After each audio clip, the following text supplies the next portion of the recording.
Dans cette vidéo, on va apprendre à trouver une longueur dans un triangle rectangle en exploitant les relations trigonométriques. Alors voici un exercice ici où on a un triangle rectangle avec une longueur de 12 cm et un angle de 64 degrés. On nous demande de trouver la longueur de l'hypoténuse dans ce triangle rectangle. Alors, quand on veut trouver une longueur dans un triangle rectangle, il faut d'abord utiliser l'une de nos relations trigonométriques, soit la tangente, le sinus ou bien le cosinus.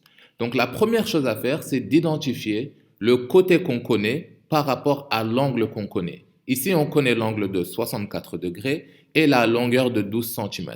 Donc, cette longueur de 12 cm est le côté opposé, le haut, à notre angle de 64 degrés. Ensuite, on regarde la longueur qu'on recherche. Ici, c'est celle de l'hypoténuse H. Et donc, on va devoir trouver la relation qui relie ce côté opposé à l'hypoténuse. Et c'est donc la relation du sinus qui est donc égale au côté opposé sur l'hypoténuse. Donc, le sinus de 64 degrés est égal au côté opposé à 64 degrés, donc 12 ici, divisé par l'hypoténuse qu'on recherche, donc l'hypoténuse H. Donc, h ici est donc égal à 12 divisé par le sinus de 64 degrés. On peut donc sortir notre calculatrice, taper tout ça à l'intérieur et on va trouver une valeur de 13,04 cm. Donc, on va faire un deuxième exercice ici. On nous demande quelle est la longueur de AB et celle de AC dans le triangle rectangle ci-dessous. C'est la même logique, donc on va d'abord trouver la relation trigonométrique qui relie le côté qu'on connaît au côté qu'on recherche. Ensuite, on va effectuer le calcul. Donc, essayons de trouver AB d'abord. AB d'abord, c'est le côté adjacent à l'angle de 72 degrés, donc A ici. Et le côté qu'on connaît, c'est l'hypoténuse H. Donc, on va devoir trouver la relation qui relie le côté adjacent à l'hypoténuse et c'est bel et bien le cosinus. Donc, cosinus de 72 degrés est égal au côté adjacent à 72 degrés, donc AB ici, divisé par l'hypoténuse BC.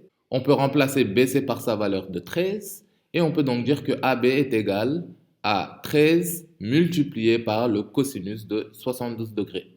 Avec une calculatrice, on peut effectuer le calcul et trouver 4,02 cm ici. On va donc passer à la longueur AC. Il va donc falloir choisir la bonne relation trigonométrique ici. Et donc, le côté AC est le côté opposé à l'angle de 72 degrés, donc mon haut ici. Et le côté que je connais, c'est l'hypoténuse H.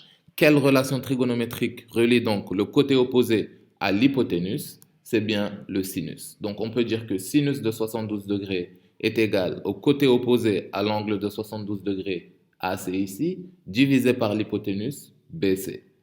On connaît la valeur de BC qui est égale à 13, et donc AC est égal à 13 multiplié par le sinus de 72 degrés, qui lorsqu'on effectue le calcul avec une calculatrice, nous donne une valeur de 12,36 cm.